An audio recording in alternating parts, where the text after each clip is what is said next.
Professor of Curating Studies at Bath Spa University, and I'm here with Kate, Polly, Sophia and Laura, and we're joined by Will, the curator of this fantastic exhibition, and we're going to just record a quick walk round with some comments and insights from all of us about this amazing show of work by Nicholas Pope. And of course our connection with Nicholas Pope, Will, is that he was a student at the predecessor institution for the school that we're part of, Bath School of Art.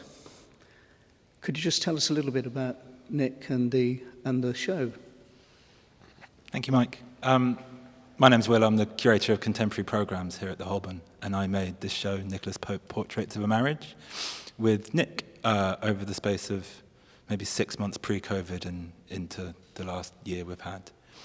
It's a show that spans almost all of Nick's career, about 45 years worth of work, where from the sort of mid-70s he chronicled his life with his wife, Janet, as their marriage sort of meandered, as marriages do. So there are points where they're very close together, there are points where they're further apart, but all of the time Nick and Janet are stood together and in some way or another support each other. The show was meant to open just as the first lockdown hit, which would have given Nick and Janet a chance to see the work together, but sadly Janet died of cancer towards the end of last year, so never got to see all these works together. But it's been a real blessing to make it with Nick, and to have those moments with him where he's seen works, particularly this work that came from Liverpool that he hasn't seen for about 40 years, and to make a show that's so deeply personal and deeply connected to him and a lifelong connection that he had, and to make a sort of contemporary show that at its heart is just about love. It's sort of not the trendiest subject in the world, but it's a pretty unifying thing that, if we're feeling schmaltzy, brings us all together. There we are. Thank you. Okay. It's interesting what their decisions were about putting it in this space. I'm quite looking forward to talking about that. We're going to do a bit of this microphone swapping because there's 6 of us and only 2 microphones. Will was mentioning this idea of love and the passage of time. And I wonder what you felt the work was really about. Can I ask you maybe, Kate, to say something about what we're looking at here in terms of the content of the work as you sort of see it? Well, I think it goes without saying how mixed media his artworks are. And we discussed earlier about how maybe the works themselves aren't necessarily about the medium that he's using, more about the connections that they had. And you made a really good point about them being further apart and together, and the ways in which they're represented, like a motorway. That's quite an intensive, especially if you're on the M25, that's quite an intensive way to describe love. Whereas some of them are much softer and much more visceral, and more delicate. So the mediums are really interesting. I'm going to ask Polly. You often work here, and I wonder if you could tell us a little bit about how you react to the juxtaposition between the sculptures and the gallery that they're shown in. I think work's quite a heavy term, Mike, for standing around with a badge and selling tickets. I love the juxtaposition of contemporary art with slightly more two-dimensional older collections, but I love it when there's a relevance between the two. So it would be nice, there were some paintings of married couples, and it would have been really lovely maybe to have had those, a link made, so that there was a sort of relevant meaning. I mean, I love the exhibition. I think it's wonderful. I think you feel what he's feeling when you see each piece. It would have been nice to have that relevance brought to perhaps some of the portraits, like the Ramsey portraits and the Barker, to sort of bring out the fact that they're couples and that they're separate and yet one unit in the same way that the sculptures are. But that's splitting hairs. Can we go over here and talk about this piece there?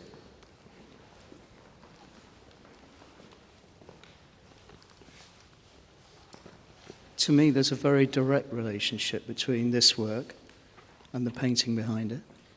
Do you think that, Laura? Yeah, definitely. So I think, unlike all the other pieces of artworks that are mainly just about the two, kind of, if you're looking at it from the position of where I'm standing right now, there's a huge aesthetic to it, and kind of the two sisters sat around a table from the portrait with people around. And then on the sculptural piece here, we've got the two, kind of the couple in the middle, and then the kind of the things around. I think the piece, what was the piece called? It was Picnic. Oh, 10 Commandments. Yeah. I think, Polly, you had a bit more of comments on it as well, didn't you? I was just wondering the relevance of the 10 Commandments and maybe the abuse of the 10 Commandments within the painting, where there's... Could you say a bit more about that? Not really sure. It just sort of struck the sort of opulence, greed, are they in a Garden of Eden, and what are the vices that they might be, Right. that are hidden, and then they're surrounded in this garden of contemplation, surrounded by the 10 Commandments. Mm. Let's turn and look at these pieces in this corner. Sophia, anything particularly strikes you about this grouping in this corner here? Yeah, well, it's definitely the more like odd one of the bunch, if I can be honest, because that's sure. We have suddenly we have like pink fabric coming down from the ceiling. It's nice. I do like it, although I do have a question for Will maybe.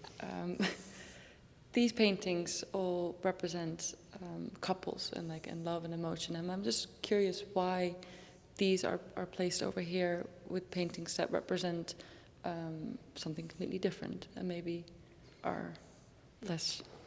Okay, well. Thank you. Chance. It's probably the straight answer. This show was originally going to be downstairs in the ballroom space, was where we sort of originally had discussions with Nick about displaying the work. And for myriad, not hugely exciting reasons, it couldn't work down there. The connections between the theme of the show, of this sort of riffing on a marriage portrait, obviously ties particularly well to the Gainsborough painting of one of the most famous marriage portraits. And yes, there are nice connections, like the 12 figures here and the 12 figures here, like with lots of curatorial process. Like how much that is by crook or by hook is anyone's choice to decide whether we chose to do that or whether it chose to happen. We didn't want to move a huge amount of the existing collection works to place Nick's work. We didn't want to not move anything, so this chest would often sit in that space, but it doesn't now. And then other really sort of brass tacks reasons why things are where they are. Knitted, shrunken, hung, which is this work here, has to hang from a beam. Yeah. The mohair ropes are of a certain length. They have to sit with about 6 inches worth of fabric on the floor, and the ropes are of a particular length. There are like finite places that can go. So we played with things in different points in the lighting track where that could go. Yeah. And we kind of fell to here that one, it fitted the rhythm of the exhibition, the chance encounter of the kind of nice pink and the green being complementary colours. It would be lovely to say that we painted the gallery green to suit that work, but these things with budgetary constraints and life don't necessarily happen. And yeah, you're right, there is a thing that I think maybe doesn't sit as neatly as other things do in the show, that these are all paintings from theatre, so everything in this room is fabricated and not real, but these are images of fiction. Whereas I think one of the really strong things about Nick's work is, of course, they are super abstracted and not representative forms in a certain way, but I think they're incredibly honest and like real human emotion in taking physical form. And maybe something in that theatrical against a thing that's about like the uncomfortable reality of spending your entire life with somebody. That's a wonderful thing to happen, but it's awful sometimes too. Yeah. And it's about that rhythm of life with somebody that is the beautiful thing. So yeah, that that thing with the thing about fictional representations of action maybe is a bit that if we could change it, we would, but you would change it and you'd end up with another thing that you're always pushing pieces around a board that ends up with some things that sit better than others. Thank you. Laura, you were saying earlier you particularly like this piece. Do you want to tell us why? Really, to be honest, I'm not quite sure, but I think one thing I was saying particularly about the whole exhibition is a lot of all the pieces show different types of materiality and a lot of different mediums that have been displayed in terms of looking at their relationship and as a couple and their marriage. And I think, I don't know whether it's maybe, like you said, where you've chosen to put it, similarly to this one and the other piece over here, there's kind of no paintings or anything really behind it, which kind of makes it stand out a bit more to me. But I don't know if there was a particular reason for that, or whether it's just the way that the paintings were kind of shown on the gallery wall or not. But I think it just kind of highlights it a bit more, as opposed to for like other sculptures, it was quite important that they're put with particular paintings. I was going to ask Kate, do you remember the conversation we had when we first came in to look at the show about these flowers? Oh, yeah, we weren't sure if they were real or not. But I've just seen a fly on them, so I do think they are real. We were talking earlier about these ones, about whether, and we've tried to find, like, decide the gender of all of them. So which one is his wife and which one he is. And a lot of them are more like phallic and softer, or some of them are more feminine and curvier, and especially the very first one. This one is almost like the one on the left, the cancer sort of maybe eating away at her if she is represented on the left. But this one we couldn't decide. We've all had different opinions about it. Yeah, I remember us gradually realising that the flowers were moving. Oh, in the breeze, because of With the the aircon. breeze from the air conditioning, and there's some uncanny kind of life, almost like a outdoors landscapey feeling to them, and yet this deeply artificial, yet still wonderfully human sort of container that they've become. The sculptures have become like a container. We were actually asking whether any of them would be put outside. Whether the big ones, have they been outside before? Yes, none of these works have, but Nick makes a lot of outdoor sculpture. Yeah. So this show sat alongside two partner shows, one at the Sunday Painter in London, which is the gallery that represents Nick, and one at Roche Court in Salisbury that is still on. And Roche Court have outdoor works of his. But yeah, he's made lots of pieces in the public realm, I guess Some of them would would be so lovely and like really site-specific, Yeah. sort of forests. He made an sorts. amazing work around when he represented Britain at Venice in the early 80s. I think outside the art school in Utrecht in the Netherlands, which is like a 40-foot high foot, like slightly like the Monty Python foot that squashes down in cut screens in Monty Python.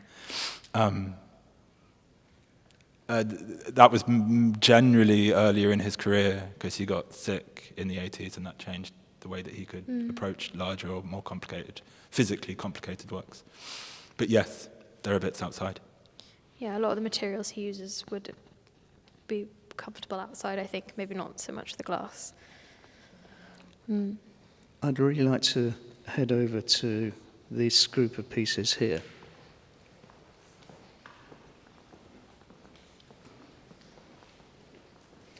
Can we stand on them? We were That's the question. I know. particularly interested in this set of juxtapositions going on here. Have any of you, while visiting, I don't know, Sophia, whether you have, while visiting, seen anybody walk on these rugs?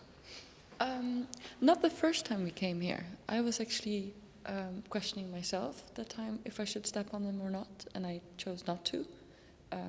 But then today I did, because I felt more comfortable with them actually being there, and I was more accustomed to the space actually. But yeah, I don't know if that's a bad thing or not actually. sometimes the Holburne is described as a museum that plays on the idea of the domestic. And there's a sense that there's a sort of quasi-domestic set of relationships going on here. I don't know if any of you feel that. And it's an interesting thought about what the nature of marriage is in a domestic sense, whether it's kind of projected onto an idea of home or place. And I'm not sure whether this would sort of be how one would imagine setting up imageries of the domestic in one's own home, but it feels like that to me in a way. Do you feel that? Well, this piece, it makes, for me at least, it's the most connected to as a whole. Uh-huh. Like, I would see this in my own place and I will feel comfortable with it. Like, I can see, like the painting has like the white streaks in it, which was represented in this again. I love that there are little heart shapes on the chest, which represents both pieces again, and it makes it all kind of come together, which makes it again for me homely and sort of connected.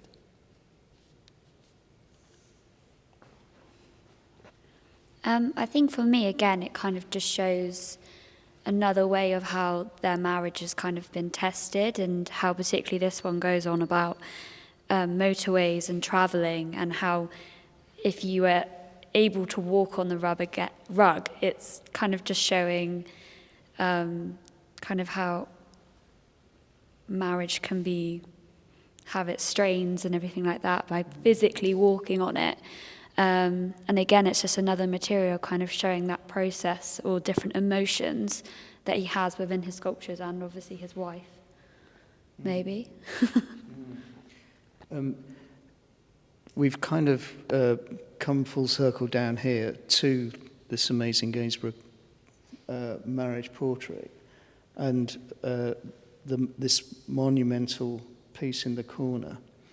There's something here that maybe would one of you like to kind of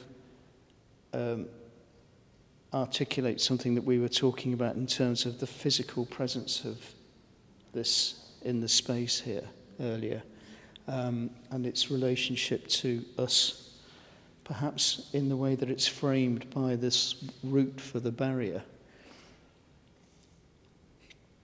Polly, I'll give you that. I think I missed out on the discussion when you were discussing it earlier. It's very phallic, this one. So it's very imposing. All the pieces seem quite phallic and imposing. So I think placing them next to this other sort of monument to grandeur is quite striking, except I'm afraid the Gainsborough leaves me a bit cold. So this to me is kind of warm, and I'm really drawn to this.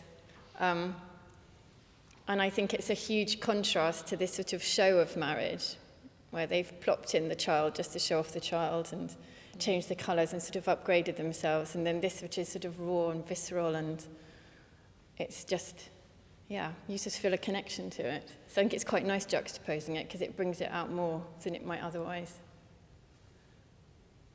Thank you. Lastly, Will, this is one of those curatorial art historical questions about what do you reveal about the show, and the fundamental thing that is revealed is that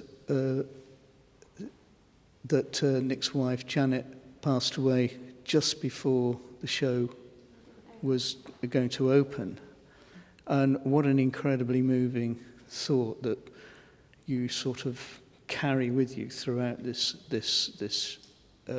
show. Would you mind sort of maybe concluding by saying how you feel this show lives into the future? Because we were talking about, for example, whether you'd see this group of works in the same room ever again.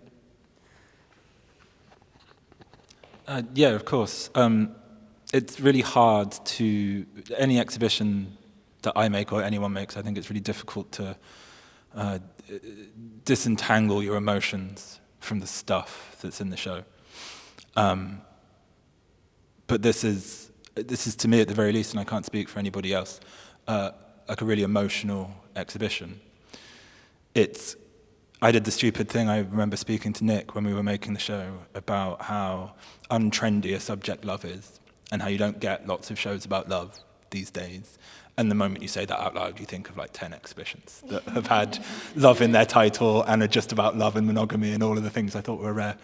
But I will hold with me for a really long time a really beautiful moment installing the show back in May, which like time doesn't mean anything anymore.